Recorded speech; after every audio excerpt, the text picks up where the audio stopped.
It's Saturday the 17th of June. I'm in my utility room at my home in Bath.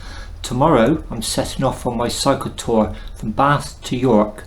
I'm not going directly. I've plotted a kind of higgledy-piggledy route which will explore a corridor of 16 thankful villages.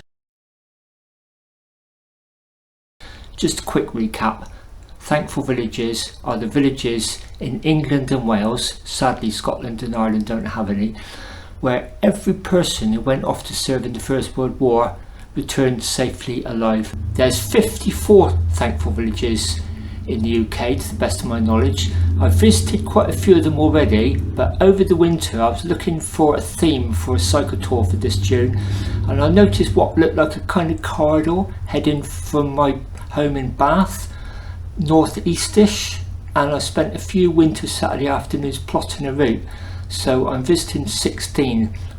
I've deliberately kept other sort of clusters for other years actually. That's my bike outside, fully laden.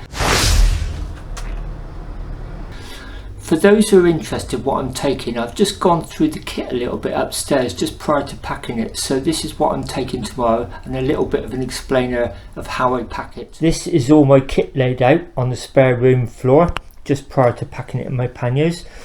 As I always do, I learnt this through experience, put it into piles makes it easier compartmentalizing it in the panniers, and also me being a bit forgetful, it helps me avoid forgetting anything both before I leave and as I pack each day. So for instance, there's the camping pod, the tent, the sleeping bag, etc., cooking stuff, stove pots, collapsible plates, bowls, that sort of thing. Cycling clothes will be going in that stuff set. There's a food bag there which is actually quite heavy actually, at least 2 pounds I'd say. That will get lighter as the trip goes on. So I'm camping either wild or on campsites for 7 nights. So I've got a few MREs in there, a couple of all day breakfasts and a couple of just emergency meals in case I get caught short or I just want the ease of boiling the bag meals. There's also 7 portions in there, 4 of rice and 4 of pasta, just to bulk my meals out each night, whether I put curry or chili con carne in that. There's my spare cycling clothes for the trip, so there's 2 spare tops, 2 spare shorts, 3 socks, and that'll all be going in there, and then I'll just try and rotate the 3 in total that I wear and just wash them each day. Then there's quite a bit of filming kit here actually, lights, tripods, microphones, that sort of thing. There's all my action cameras in there. Then there's things I'll probably need on the road. There's the poppies, wet weather gear, it looks like the weather's about to change. Then there's my evening attire in there, just some cheap flip-flops, toiletries, glasses, contact lenses, that sort of thing, camera. And then I've got to try and fit it all in those 2 panniers over there, so let's get that done now. My rule of thumb, I found, it works for me anyway, is the 2 panniers. I normally lean a bike up against the wall, facing rear wheel at the back, front wheel facing forward, and I'll lean it against the right hand side. So on the far side I tend to put all the stuff I won't need until I get to camp, things like clothes, cooking stuff, tent, etc. On the near side pannier, the one I'm going to need access to, I tend to not pack that as tight. That's going to be things I might need on the road, such as wet weather gear or first aid kit, suntan or that sort of thing, head torch. I don't pack that second pannier, the near side one, as tightly because I want to leave excess room in that for shopping near the end of the day towards the camp. Things for instance like beer, bread, tins of food, that sort of thing. So I try and make excess room in at least one of them. It may seem a bit nerdy explaining all this, but it's just my method. I am aware of my drawbacks, and one of them is forgetfulness, especially when I'm tired. So it's a system that just works for me personally. And you know, I make things as procedural as possible so I don't have to think about them. They become automatic habits. You know, habits are really hard to break, aren't they? Just ask anyone who's trying to give up smoking. So yeah, just making it routine and procedural, especially as I get tired, just makes it, I've learned through experience, it makes it as easy as possible, especially when you are a bit stressed out maybe, or things are dark, that sort of thing. Anyway, let's get all this packed away.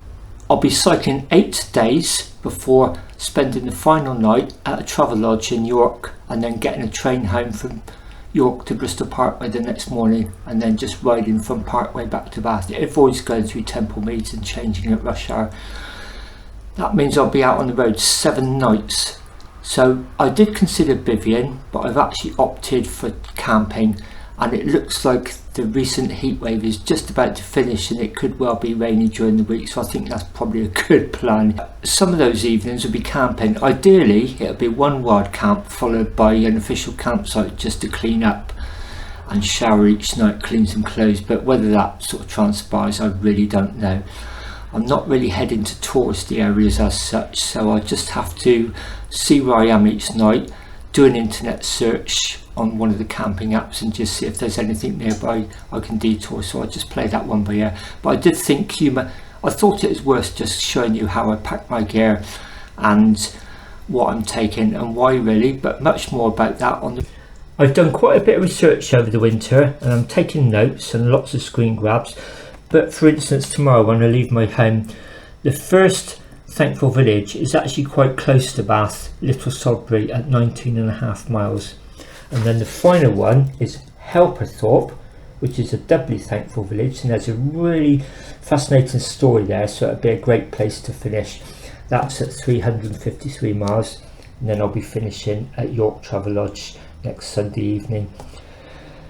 As you can see, I've sort of researched all the churches, and that's what I'm going to be heading for, because that's where I normally find where the slate plaques are. And my wife's knitted me, once again, these lovely knitted poppies. So the plan is to leave a poppy at each of the Thankful Villages. And I've learned through experience, many of the plaques are at the churches, so that's what I always head for. And if they're not there, then I just start looking around for things like village greens or memorial gardens, that sort of thing. As I did my research over the winter, the more I studied, the more fascinating stories I came across, and great resources for research as well. So I'll share some of those when I'm on the road. I mean, for instance, there's a really good interactive map which not only helped me in the planning, I think it's going to help me on the road. There's also another website of a guy who visited all the Thankful Villages and composed music at each one with just whatever was available. And finally, if you're wondering why there's 2 beer cans on my bike, did I mention I'm forgetful? It's because in the summer I always make my drinks the day before, put them in the fridge overnight to cool down, and that just avoids me leaving home forgetting my water bottles, leaving them in the fridge. There's no way I'll be able to ride very far without those beer cans back and alerting me to the fact I've forgotten something. Anyway, with that in mind, hopefully within about a week and a half's time there'll be a video of this trip. I hope to see you there.